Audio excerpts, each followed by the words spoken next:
Ladies and gentlemen, boys and girls, children of all ages, good morning, and welcome to the show. Happy Flex Friday, everybody. I hope everyone had a fantastic rest of their... Foo-foo? I hope everyone had a fantastic rest of their Thursday. I hope you're all having a great Friday so far. Today, NOEND, G, Boofs, Twigs, Zelda, Mephistopheles, Bishop. Good morning, everybody, if I missed anybody. I hope you're all having a great morning. Hi. I definitely didn't realize that I was supposed to start streaming like 7 minutes ago and scramble to get everything set up. Definitely didn't happen. The contract, you have to? I think Bufu has it through, I think next week, right? Yeah, next week. Ayumu and Shanky, happy Friday to you both. I hope you're having fun today. I hope you're having a great Friday. Shank, happy last day off before you have to go back to work on Monday. Issue me a fine for being 7 minutes late. Gee, please. Put the notepad away. So as you'll notice, we are in the just chatting category, which is where we're going to sit for a little while. Number one, I have a tendency now to ramble at the beginning of my streams. I blame you all. And number two, the first part of this stream is going to be reading. So we're going to be reading a story called NOEND House, which Twiggy cashed in, which is a creepy story. Should take about 15-20 minutes to read. So I've turned into Mikey. How dare you, Bufu? By the way, Mikey Venture's going to be in my house tomorrow, and I'm a little concerned for his well-being because my children have plans. He's scared and is going to make it too expensive to afford when it comes back. Have I Mikey-proofed the house? No, we have to dig out the baby locks for like the garbage can and stuff. And, you know, for the chemicals under the sink, make sure he doesn't get anything. I don't think he's bringing Clyde, Bishop. No, he's coming over tomorrow for lunch. It's going to be fun. I can't wait. I haven't seen him since PAX Unplugged, so I am excited. It's going to be fun. We'll take some pictures, I'm sure. I still have time to barricade my doors. Are we going to play games? I don't know, Zelda. I have no plans. Maybe we'll play some board games. He does enjoy those. He did go to PAX Unplugged, so he must be a huge board game fan. We could play Unraveled, actually. We could play Unraveled. Maybe. We'll see. We'll see. We'll see what happens. I think we can actually do the co-op Unraveled now, with the Steam Play Together thing. So, how's Mikey gonna survive without Clyde to guide him around the sharp objects, right? Like a blind man. Chubex, happy Friday. I hope you're doing well. So that's the plan for today. We're going to be reading NOEND House, and then we're going to jump into Yakuza Kiwami, which is Bishop's selection for Flex Friday play, which is going to be fun. Part-time. What's up, buddy? Long time no see. Hope you're doing well, man. Stop, please, Mark. Don't let me, none of you let me play Satisfactory, please. I'm pretty sure that game would ruin my life. So just don't. I was twitching looking at the layout of your factory part-time. It gave me anxiety. I couldn't. So I'm gonna play it? No. Nothing will ever be okay again if I play that game. Although, the arachnophobia setting, if you guys haven't seen, Satisfactory has spiders, but they have an arachnophobia setting that puts a cat's head in place of like a cute cat like mask on the spider, so you can't see the spider, and it doesn't move. It just runs at you like this, and it's hilarious, and also kind of terrifying. It's a really nice setting to have, but I think it's just going to make you afraid of cats. So you're going to play it? No. No. That's the kind of game where I would lose like 2 or 3 weeks of my life. Streaming would go by the wayside. Everything would fall apart because I would become obsessed. It looks like a lot. I've watched a fair bit of it played. I do want to play it at some point, but when I have nothing else going on. It's fine, you're already not that fond of cats. Joke's on them. I'm already afraid of cats. Mac, if I didn't say hi to you, I hope you're having a great day. So, how's everybody doing? I hope you're all well. It's Friday. I'm happy it's Friday. We got a nice weekend ahead other than Mikey coming over, so. I haven't played Factorio either, Bishop. I don't know that it would be as bad with Factorio. Satisfactory just has a couple things that I think would, like, get into my addictive personality and just consume me. I don't know why. You feel left out? I'm sorry, Mac. I'm sorry. So it was a really fun week of Stardew and Temtem. Both games will be making more appearances. Chimera May. If I didn't say hi to you either, happy Friday, good to see you again. Other than Mikey coming over, yeah. Other than that. So, Jersey, happy Friday, buddy. You have to be fine with things working and then just move on. No. No. It's, you know what it is? It's the efficiency meter. It's the efficiency meter. If there was no efficiency meter, I could move on. But there's an efficiency meter. I don't do that whole move on thing. Ooh, Tuglet can give Mikey a manicure. That might have to happen. Her nails need to be redone this weekend. That might have to happen, actually. Factorio's nice. You start off thinking, hey, this should be automated. And 23 hours later, you wake up from a daze and look helplessly at the miles of winding conveyor belts like they spilled guts of a leviathan. Nice, Kelly Pod. You heard too much today about efficiency. Yeah, we'll see. I'll get little Tuglet to guilt him. She's really good at that.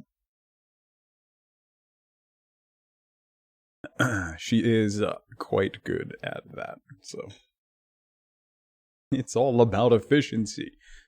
I think that's the one little thing that would get to me, like, the most. The fact that it's not as efficient as it could be. That's a puzzle that my brain would just not turn off, and I would have to just keep going until it would be, yeah. No. Nope. It would be bad. Amazing, but bad. So yeah, I saw that. That's when I had to step away, Mark, and get a shower when you started looking at the efficiency of your screw production, and I just had to I was like, I need to walk away. That ooh. I do not have an addictive personality.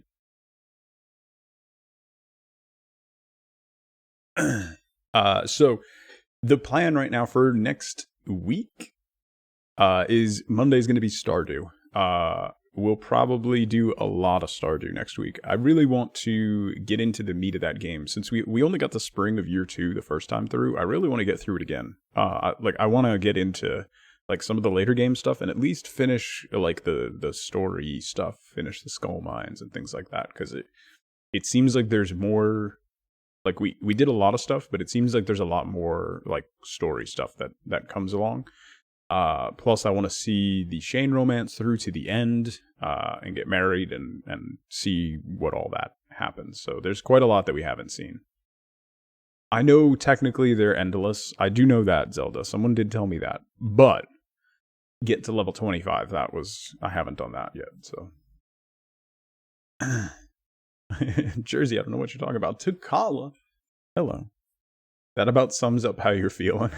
I'm doing well, Takala. Sweet summer child.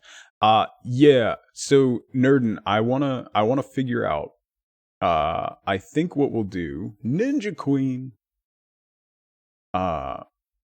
what I think I want to do is have a day for Divinity.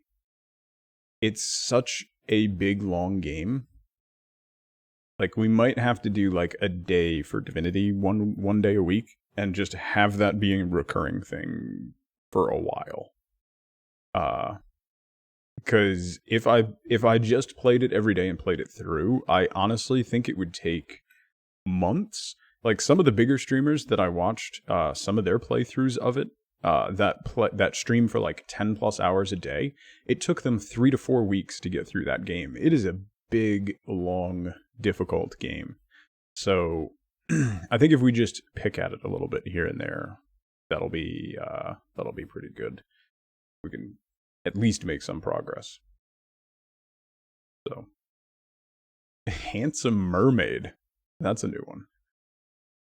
It's a balancing act to avoid burnout. That's the other thing. Like, yeah, that's the other thing. So Stardew is probably going to be the big staple of the channel for a little bit, at least until we get through a lot of the stuff, or I start to like burn out on it a little bit.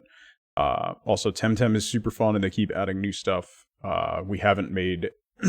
What is the level cap in Temtem? Is it 50? We're like 20? It's 48. Okay, so we're level 20. Barry!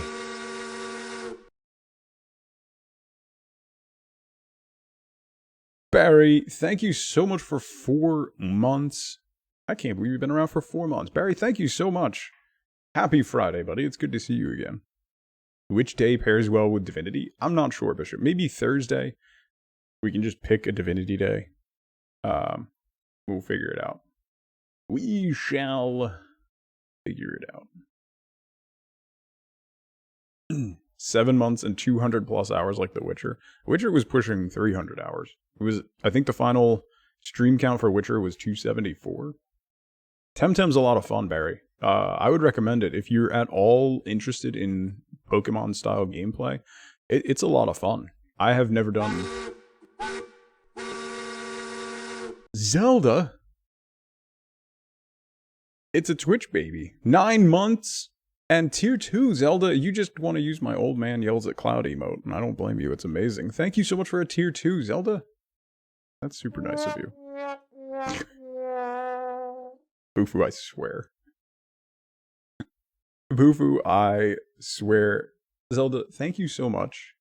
That means a lot. Enjoy your old tug yells at cloud emote. I expect to see it everywhere. Did I finish it, Barry? No. We're like 10 hours in.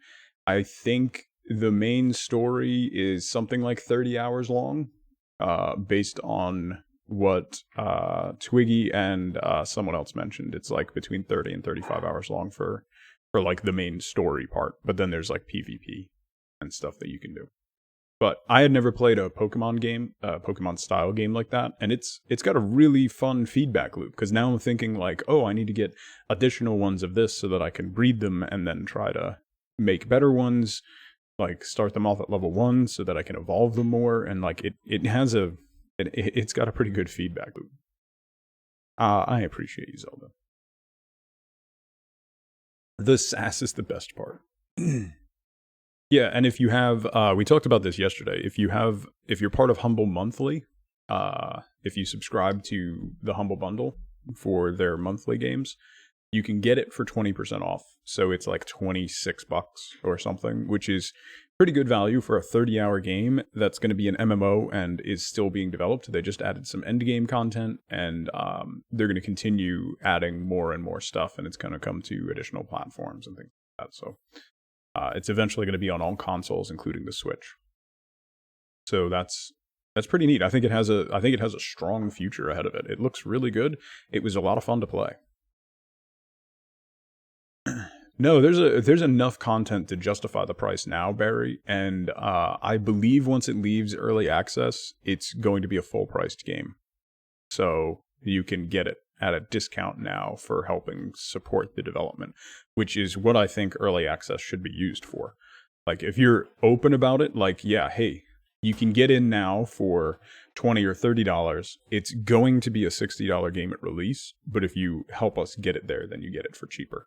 And that's the kind of early access that I can support, as long as there's consistent updates, as long as there's a good roadmap and the devs are engaged and really working towards it, like Supergiant Games does with Hades. When you load up Hades, the main menu gives you a date for the next big patch and the next big content update, and it has like a countdown to the next big one, which is awesome. So stuff like that, it's really really interesting. Wonder if they'll be able to do crossplay. Yeah, I would imagine so, Bishop. Sony has relaxed their crossplay thing, and they have openly stated that any dev that wants to have crossplay just needs to tell them, and they'll work with them on it. So it looks like it's going to have a strong future. So crossplay between Xbox and PC will be easy. That I think will be a pretty easy thing to do. Microsoft has been very, very open and easy about that. It's Sony and Nintendo that are typically the problems. Although Nintendo had crossplay with like Fortnite before Sony did, so there's that. Crossplay or cross-save? Cross-save would be also great. If it's possible the way they want to, yeah. You're an amazing driver. I think, Mark, there might be video evidence to the contrary. Sony dropped out of PAX East. Oh. And you're not going this year, Zelda? I've thought about PAX East, but I don't really... I don't know, it doesn't... That one... Okay, so PAX Unplugged is very chill. The other PAX conventions are not. And there's like 10 times the people at those. Like PAX Unplugged is fairly small and pretty chill, and you can kind of get away from the crowds. But PAX East is packed, right? Like Nerd, you've gone before too, right? You're pretty good at driving, G? I mean, when you come to the US and you rent a Suburban, you're pretty good at driving because no one's going to get in your way. You've been to PAX South, Shank? You've noticed kind of a drop in fun and quality with PAX East? Yeah, so the main ones, West and East, seem to be going the way, Nerdin, of like the bigger conventions, where it just becomes more commercial and like you're not able to get a lot of the content that you normally want. Did Sony drop out because of the coronavirus? Not from PAX East. Papa Demos, by the way, great to see you again. I know, so, by the by, if you're thinking about building a PC, don't wait for new stuff.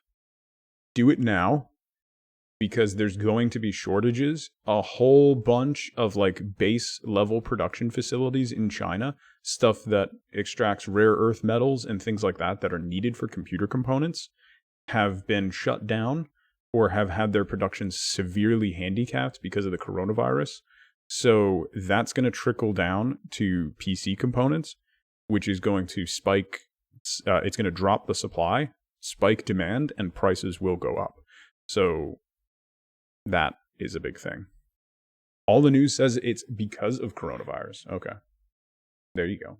Well, and the panels aren't as good. Yeah. I didn't get to any panels at PAX Unplugged. The day I was there weren't any ones that I was really interested in. There was one on Sunday that I would have gone to, but and that was the Shut Up and Sit Down guys, who are hilarious, amazing board game reviewers. So you'd sell your limb for PAX? The panels have died for you? Yeah, Unplugged was great. I liked the vibe and the size of Unplugged was pretty good. Kylos, is good to see you.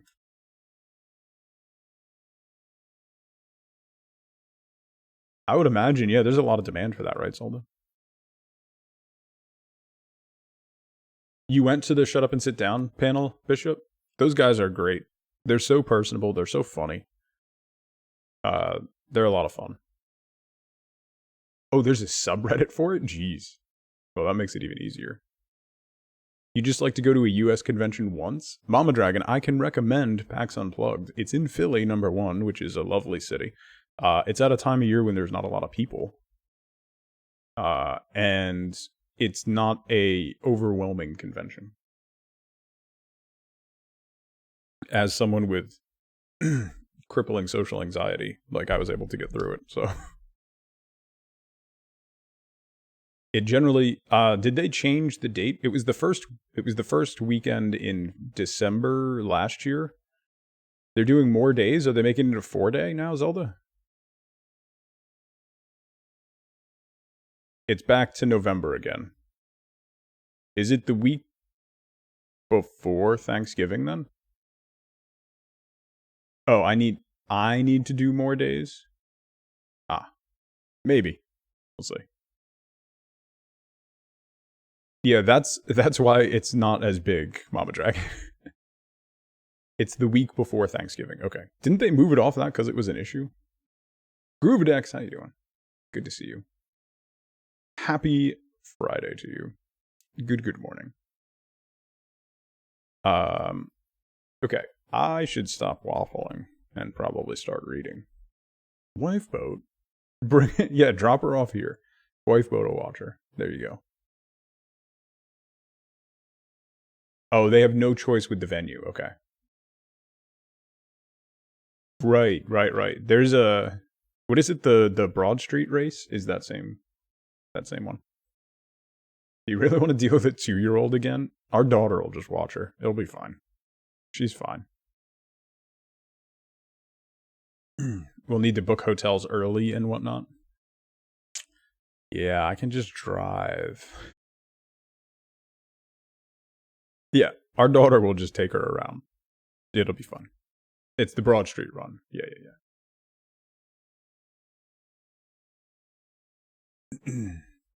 I can just drive in. Thank you for the lurk, Takala. Okay, let's start the story. It's only been a half an hour of chit chat, but we should start the story. You need to book a hotel. Yeah. It's the Philadelphia Convention Center, which is a pretty big expo center, and there's a lot of hotels and stuff around it. They're pretty easy to find, Mama Dragon. And Philly is pretty easy to get around in. Particularly the downtown area is not overwhelming. So, all right, we should start with the reading. It's not a horribly long drive from where you are. Was it like 8 to 10 hours? Would be like off the top of my head. I don't know where in Canada you are, but okay, yeah, that's not awful for like a long weekend. Okay, let's start the story. So, about 8 hours. Yeah. Super doable. 8 hours is just like you have one day where you're just exhausted because of the drive. Okay, so today, Twiggy cashed in her reading time with Tug. If you're not familiar, there's channel point redemptions down at the bottom of the chat window, the little coffee cup. For 200,000 points, you can cash in reading time with Tug, where I will read a story that takes like 15 to 30 minutes to read through. And that's what we're going to do now. And then we're going to go into Flex Friday, which Bishop cashed in to play Yakuza Kiwami. So two big, that's 375,000 points of redemptions for today. So that's what we're going to do. And then the other thing, yeah, that is a lot of hours. The other thing is we did hit the sub goal for the horror stream So now we're pushing for me having to do the entire horror game. Please no. The horror stream will be scheduled middle or end of March, because we have the 2-year streamiversary coming up the first week in March. So that will be the Mass Effect 2 Biotic Only Challenge run, and then we'll schedule the horror stream after that. So that's what we're gonna do. Please don't support this.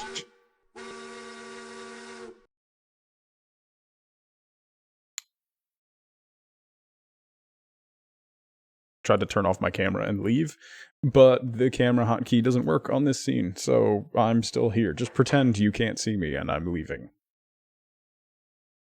Twiggy, thank you so much for gifting Mama Dragon a sub. Mama Dragon, enjoy your emotes. Squint at everyone. That's a mandatory part of the subscription. So. Thank you so much, Twigs.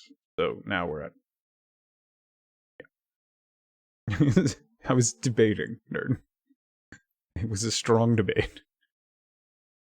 Squint at everyone. The timing was so good. Yeah. Anyway, moving on.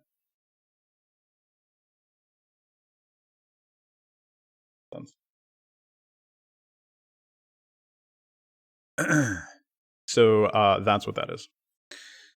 Now read my scary story. All right. Dr. Pango, good morning. Good to see you, buddy. Happy Friday. I hope you're doing well. No, the shark is coming. All right. So this is a short story called NOEND House. It is from the Creepypasta website. Yakuza Kiwami Grubidex is the one. Might want to turn alerts and stuff off. I don't know. I mean, I could, but I don't want to. Hal, what's up, buddy?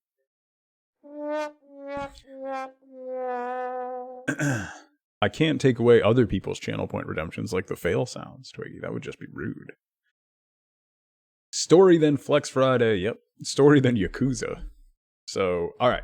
We're going to start the story. The story is NOEND House from the Creepypasta website. You know what? Hal, I just want you to know that as soon as she posted that, she giggled. So, you have broken wife boat. So thanks for that. Yeah, what we can do. What we can do.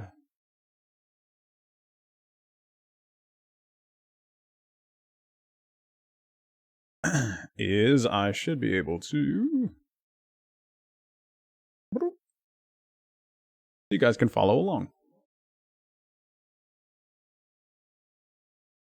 Okay.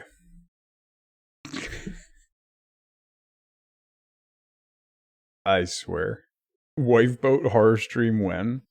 This is a family-friendly channel, and that would ruin that forever.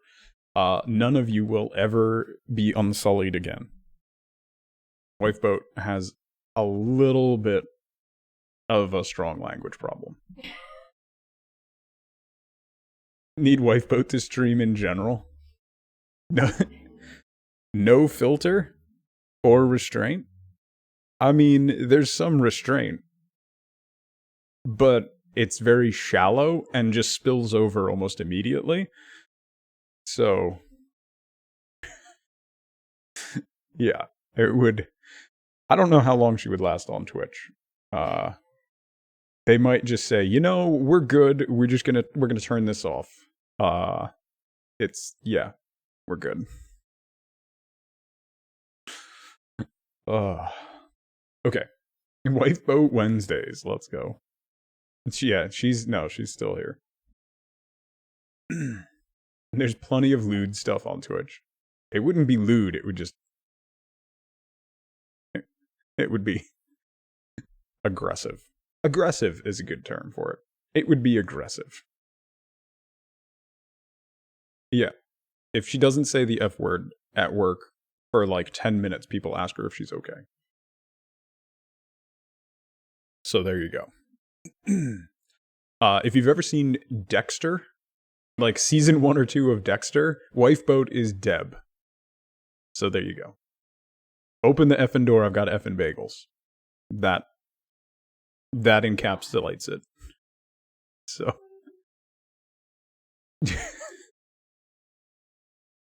how does it feel not to be able to use your favorite word here? Yeah, there you go. Okay. I'm reading now. I'm trying to stay focused despite giggling in the background. Like a child. Okay. NOEND house. Are you ready? Are you ready? Let me start by saying that Peter Terry was addicted to heroin. We were friends in college and continued to be after I graduated.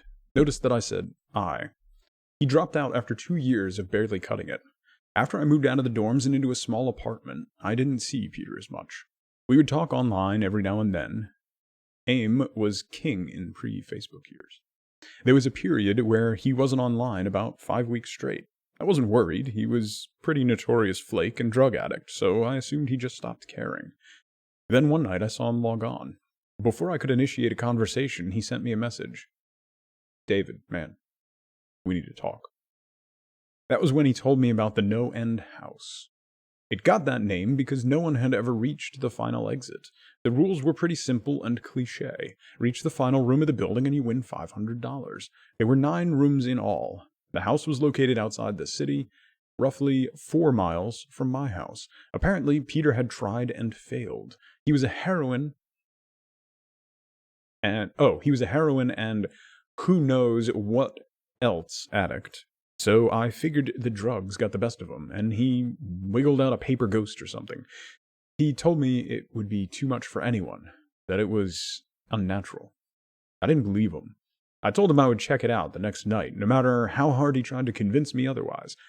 $500 sounded too good to be true. I had to go. I set out the following night. When I arrived, I immediately noticed something strange about the building. Have you ever seen or read something that shouldn't be scary, but for some reason a chill crawls up your spine? I walked toward the building, and the feeling of uneasiness only intensified as I opened the front door. My heart slowed. I let out a relieved sigh as I entered. The room looked like a normal hotel lobby, decorated for Halloween. A sign was posted in place of a worker. It read, "Room 1 this way, 8 more follow. Reach the end, and you win." I chuckled and made my way to the first door. The first area was almost laughable. The decor resembled the Halloween aisle of a Kmart, complete with sheet ghosts and animatronic zombies that gave a static growl when you passed by. At the far end was an exit. It was the only door besides the one I had entered through. I brushed through the fake spider webs and headed for the second room. I was greeted by fog as I opened the door to room 2. The room definitely upped the ante in terms of technology. Not only was there a fog machine, but a bat hung from the ceiling and flew in a circle. Scary. They seemed to have a Halloween soundtrack that one would find in a 99-cent store on loop somewhere in the room. I didn't see a stereo, but I guess they must have used a PA system. I stepped over a few toy rats that wheeled around and walked with a puffed chest across to the next area. I reached for the doorknob, and my heart sank to my knees. I didn't want to open that door. A feeling of dread hit me so hard I could barely even think. Logic overtook me after a few terrified moments, and I shook it off and entered the next room. Room 3 is when things began to change. On the surface, it looked like a normal room. There was a chair in the middle of the wood-paneled floor. A single lamp in the corner did a poor job of lighting the area, casting a few shadows across the floor and walls. That was the problem. Shadows. Plural. With the exception of the chairs, there were others. I had barely walked in the door, and I was already terrified. It was at that moment I knew something wasn't right. I didn't even think as I automatically tried to open the door I came through. It was locked from the other side. That set me off. Was someone locking the doors as I progressed? There was no way. I would have heard them. Was it a mechanical lock set that automatically? Maybe. I was too scared to really think. I turned back to the room and the shadows were gone. The chair's shadow remained, but the others were gone. I slowly began to walk. I used to hallucinate when I was a kid, so I wrote off the shadows as a figment of my imagination. I began to feel better as I made it to the halfway point of the room. I looked down as I took my steps, and that's when I saw it. Well, didn't see it. My shadow wasn't there. I didn't have time to scream. I ran as fast as I could to the other door and flung myself, without thinking, into the room beyond. The fourth room was possibly the most disturbing. As I closed the door, all light seemed to be sucked out and put back into the previous room. I stood there, surrounded by darkness, not able to move. I'm not afraid of the dark, never have been, but I was absolutely terrified. All sight had left me. I held a hand in front of my face, and if I didn't know I was doing it, I never would have been able to tell. Darkness doesn't describe it. I couldn't hear anything. It was dead silence. When you're in a soundproof room, you can still hear yourself breathing. You can still hear yourself being alive. I couldn't. I began to stumble forward after a few moments, my rapidly beating heart the only thing I could feel. There was no door in sight. I wasn't even sure there was one this time. The silence was then broken by a low hum. I felt something behind me. I spun wildly, but could barely even see my nose. I knew it was there, though. Regardless of how dark it was, I knew something was there. The hum grew louder, closer. It seemed to surround me, but I knew whatever was causing the noise was in front of me, inching closer. I took a step back. I had never felt that kind of fear. I can't really describe true fear. I wasn't even scared I was going to die. I was scared of what the alternative was. I was afraid of what this thing had in store for me. And then the lights flashed for a second, and I saw it. Nothing. I saw nothing, and I know I saw nothing there. The room was again plunged into darkness, and the hum became a wild screech. I screamed in protest. I couldn't hear this sound for another minute. I ran backwards away from the noise and fumbled for the door handle. I turned, and I fell into room 5. Before I describe room 5, you have to understand something. I'm not a drug addict. I have had no history of drug abuse or any sort of psychosis, short of the childhood hallucinations I mentioned earlier, and those were only when I was really tired or just waking up.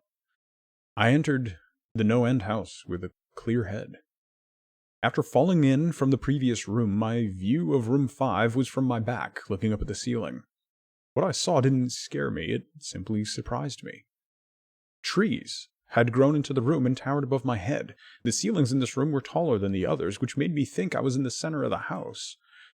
I got up off the floor and dusted myself off and took a look around. It was definitely the biggest room of them all. I couldn't even see the door from where I was. Various brush, and trees must have blocked my line of sight with the exit. Up to this point, I figured the rooms were going to get scarier, but this was a paradise compared to the last room. I also assumed whatever was in room 4 stayed back there. I was incredibly wrong. As I made my way deeper into the room, I began to hear what one would hear if they were in the forest. Chirping bugs and the occasional flap of birds seemed to be my only company in this room. That was when the thing that bothered me the most. I heard the bugs and the other animals, but I didn't see any of them. I began to wonder how big this house was. From the outside, when I first walked up to it, it looked like a regular house. It was definitely on the bigger side, but this was almost a full forest in here. The canopy covered my view of the ceiling, but I assumed it was still there, however high it was. I couldn't see any walls either. The only way I knew I was still inside was that the floor matched the other rooms, the standard dark wood paneling. I kept walking, hoping that the next tree I passed would reveal the door. After a few moments of walking, I felt a mosquito fly onto my arm. I shook it off and kept going. A second later, I felt about 10 more land onto my skin at different places.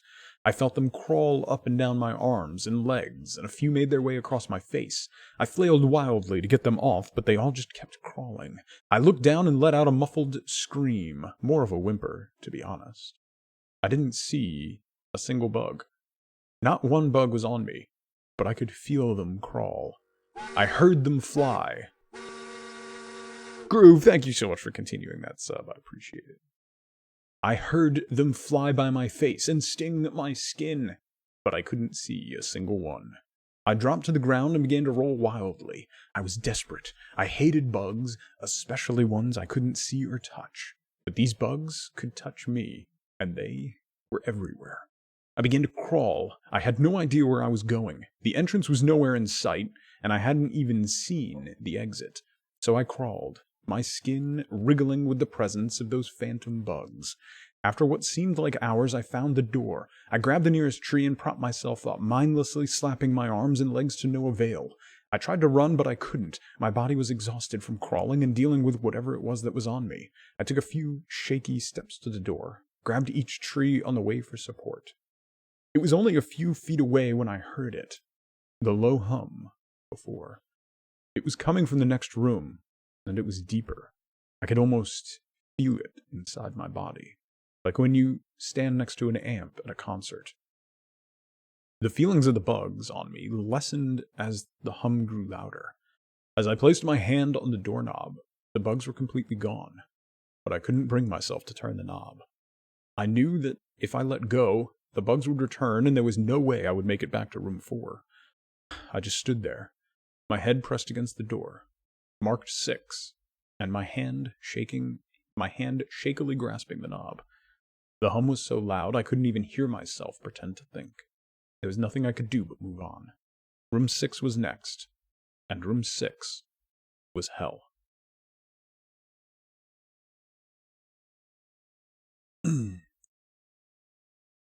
I closed the door behind me, my eyes held shut and my ears ringing. The hum was surrounding me. As the door clicked into place, the hum was gone. I opened my eyes in surprise, and the door I had shut was gone. It was just a wall now.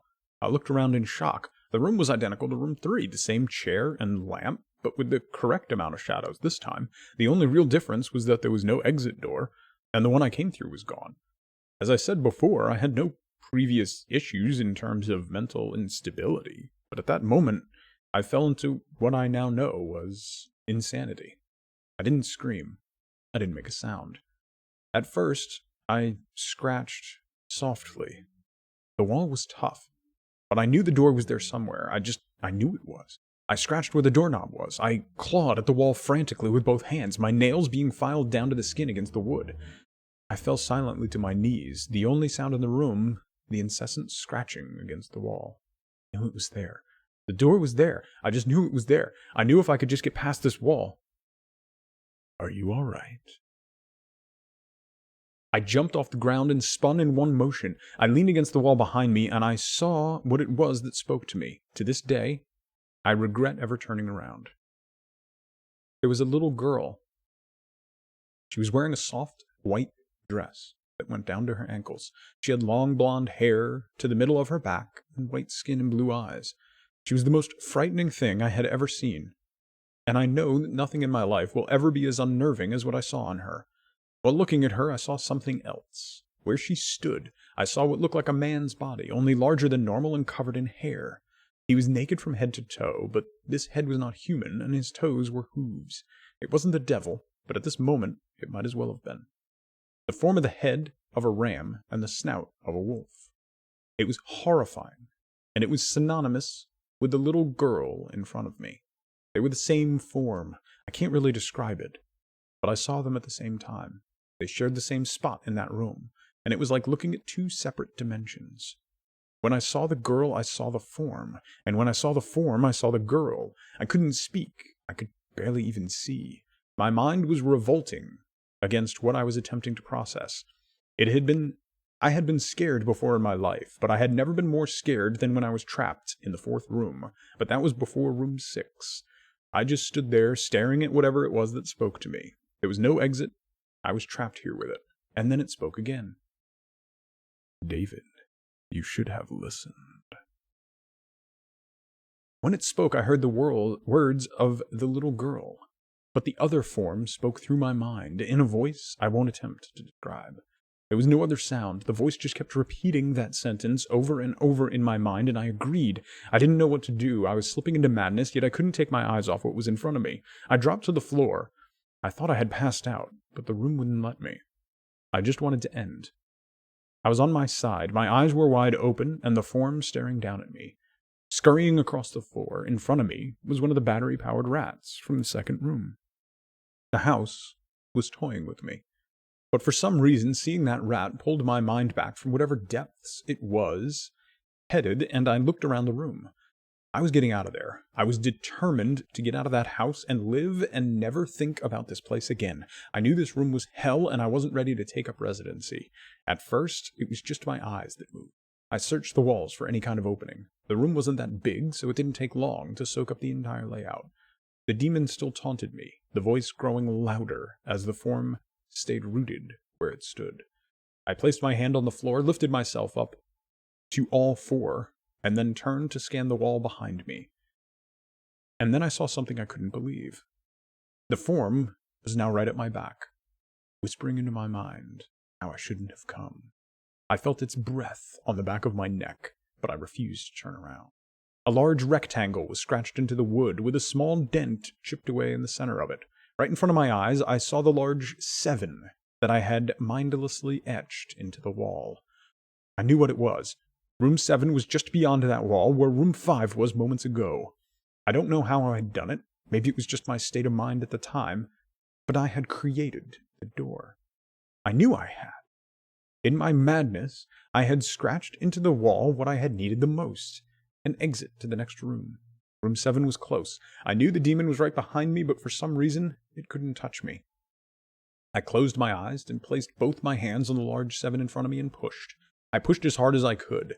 The demon was now screaming in my ear. It told me I was never leaving.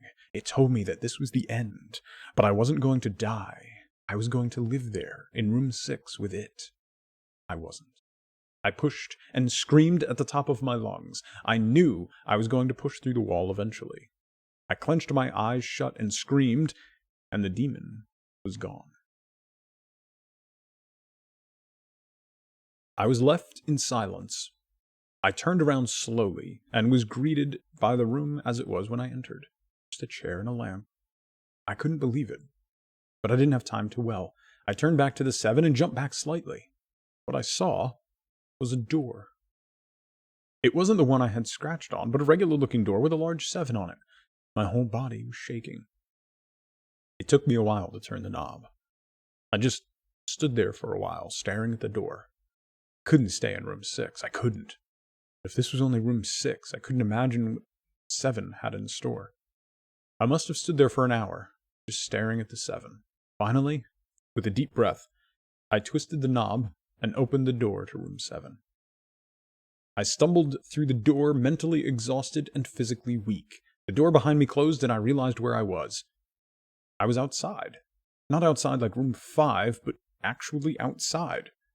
My eyes stung. I wanted to cry. I fell to my knees and tried, but I couldn't. I was finally out of that hell. I didn't even care about the prize that was promised. I turned and I saw that the door I just went through was the entrance. I walked to my car and drove home, thinking of how nice a shower sounded. As I pulled up to my house, I felt uneasy. The joy of leaving NOEND house had faded, and dread was slowly building in my stomach. I shook it off as residual from the house and made my way to the front door. I entered immediately and went up to my room.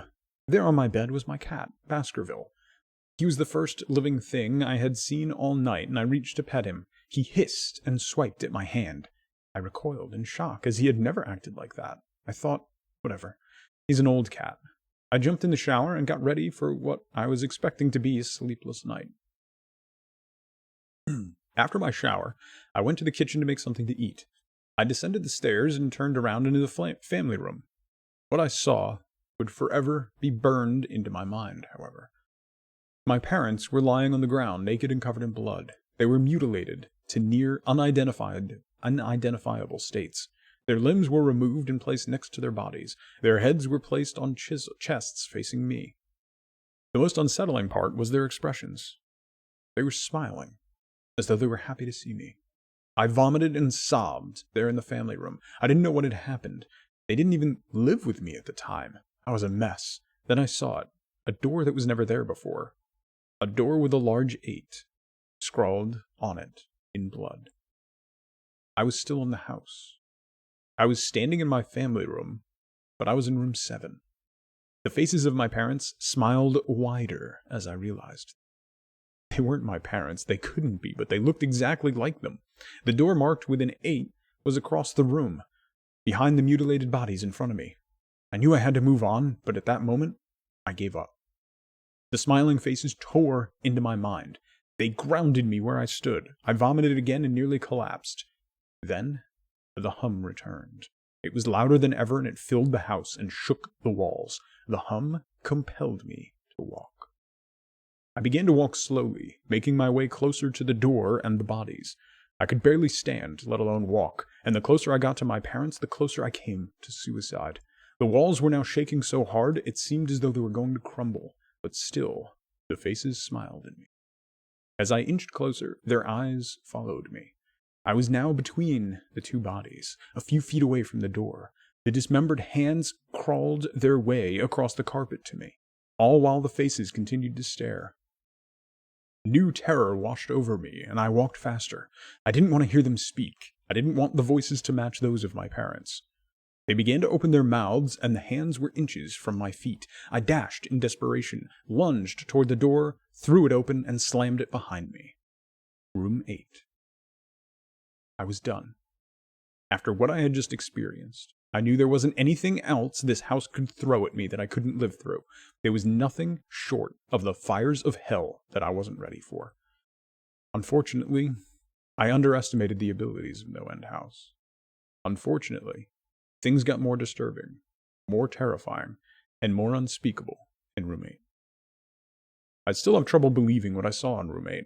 Again, the room was a carbon copy of Rooms 3 and 6, but sitting in the usually empty chair was a man. After a few seconds of disbelief, my mind finally accepted the fact that the man sitting in the chair was me. Not someone who looked like me. It was David Williams. I walked closer. I had to get a better look, even though I was sure of it. He looked up at me, and I noticed tears in his eyes. Please don't do it. Please don't hurt me. What? I asked. Who are you? I'm not going to hurt you. Yes, you are. He was sobbing now. You're going to hurt me, and I don't want you to. He sat in the chair with his legs up and began rocking back and forth. It was actually pretty pathetic looking, especially since he was me. Identical in every way. Listen, who are you? I was now only a few feet from my doppelganger. It was the weirdest experience yet. Standing there talking to myself, I wasn't scared, but I would be soon. Why are you... You're gonna hurt me? You're gonna hurt me? If you want to leave this room, you're gonna hurt me. Why are you saying this? Just calm down, alright? Let's try to figure this... And then I saw it. The David sitting down was wearing the same clothes as me, except for a small red patch on his shirt, embroidered with the number 9. You're gonna hurt me. You're gonna hurt me. Please don't. Please, you're gonna hurt me. My eyes didn't leave that small number on his chest. I knew exactly what it was. The first few doors were plain and simple, but after a while, they got a little more ambiguous. 7 was scratched into the wall, but my own hands. 8 was marked in blood above the bodies of my parents, but 9? This number was on a person. A living person. Worse still, it was on a person that looked exactly like me. David? I had to ask. Yes, you're going to hurt me. You're going to hurt me. He continued to sob and rock. He answered to David. He was me, right down to the voice, but that 9. I paced around for a few minutes while he sobbed in his chair. The room had no door, and similarly to room 6, the door I came through was gone. For some reason, I assumed that scratching would get me nowhere this time. I studied the walls and floor around the chair, sticking my head underneath and seeing if anything was below. Unfortunately, there was. Below the chair was a knife.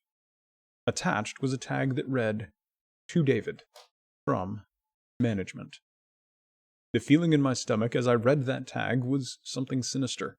I wanted to throw up, and the last thing I wanted to do was remove that knife from under the chair.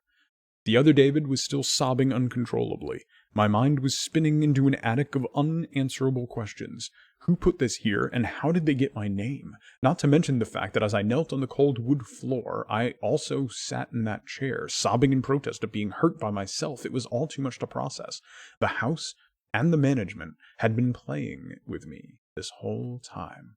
My thoughts for some reason turned to Peter, and whether or not he got this far. If he did, if he met a Peter Terry sobbing in this very chair, rocking back and forth.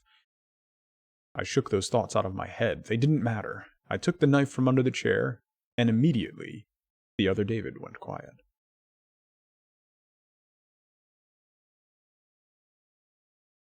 "David," he said in my voice, "what do you think you're going to do?" I lifted myself from the ground and clenched the knife in my hand. "I'm going to get out of here." David was still sitting in the chair. Though he was very calm now, he looked up at me with a slight grin. I couldn't tell if he was going to laugh or strangle me. Slowly, he got up from the chair and stood, facing me. It was uncanny. His height and even the way he stood matched mine. I felt the rubber hilt of the knife in my hand and gripped it tighter. I don't know what I was planning on doing with it, but I had a feeling I was going to need it. "Now," his voice was slightly deeper than mine, "I'm going to hurt you. I'm going to hurt you, and I'm going to keep you here." I didn't respond. I just lunged and tackled him to the ground. I had mounted him and looked down, knife poised and ready. He looked up at me terrified. It was like looking into a mirror. And then the hum returned, low and distant, though I still felt it deeply in my body. David looked up at me as I looked down at myself. The hum was getting louder, and I felt something inside me snap. With one motion, I slammed the knife into the patch on his chest and ripped down. Blackness fell on the room, and I was falling. The darkness around me was like nothing I had experienced up to that point. Room 4 was dark, but it didn't come close to what was completely engulfing me. I wasn't even sure if I was falling after a while. I felt weightless, covered in dark. Then a deep sadness came over me. I felt lost, depressed, and suicidal. The sight of my parents entered my mind. I knew it wasn't real, but I had seen it, and the mind has trouble differentiating between what is real and what isn't. The sadness only deepened. I was in room 9 for what seemed like days. The final room, and that's exactly what it was. The end. NOEND House had an end, and I had reached it. At that moment, I gave up. I knew I would be in that in-between state forever, accompanied by nothing but darkness. Not even the hum was there to keep me sane. I had lost all senses. I couldn't feel myself. I couldn't hear anything. Sight was completely useless here. I searched for a taste in my mouth and found nothing. I felt disembodied and completely lost. I knew where I was. This was hell. Room 9 was hell. Then it happened. A light. One of those stereotypical lights at the end of the tunnel. I felt the ground come up from below me, and I was standing. After a moment or two of gathering my thoughts and senses, I slowly walked towards the light. As I approached the light, it took form. It was a vertical slit down the side of an unmarked door. I slowly walked through the door and found myself back where I started. The lobby of NOEND House. It was exactly how I left it, still empty, still decorated with childish Halloween decorations. After everything that had happened that night, I was still wary of where I was. After a few moments of normalcy, I looked around the place, trying to find anything different. On the desk was a plain white envelope with my name handwritten on it. Immensely curious, yet still cautious, I mustered up the courage to open the envelope. Inside was a letter, again handwritten. David Williams. Congratulations. You have made it to the end of NOEND House. Please accept this prize as a token of great achievement. Yours forever, Management. With the letter were 5 $100 bills. I couldn't stop laughing. I laughed for what seemed like hours. I laughed as I walked out to my car and laughed as I drove home. I laughed as I pulled into my driveway. I laughed as I opened my front door to my house. And laughed as I saw a small 10 etched into the wood.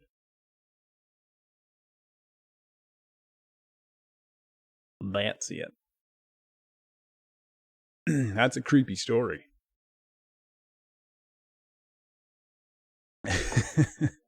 That's a good end. DG, how you doing? Good to see you.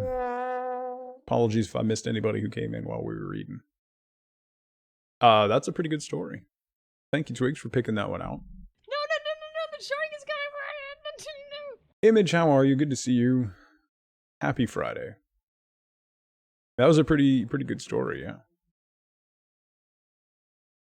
How much for a House of Leaves audiobook? 2 million points. That's a lot of reading. That's a lot of reading.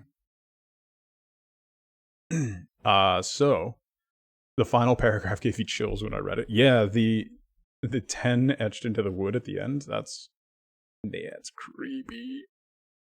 Super creepy. So there you go. That was a good length. So that's what you can get for the Channel Point Redemption Storytime with Tug. Stupid management. Room 9 is a mind trip. That having to stab yourself with a knife to get out of room 9 is that's like a whole that's a whole list of things. You missed the last 15 minutes? It got crazy, nerdin'. It got crazy. Twigs, if you have the link, drop the link for I just closed the window. Drop the link for the story in Discord, so if anybody missed it. Oh, there you go. We're in chat. Yeah, nothing happens at the end of No End House. It's fine. Totally fine.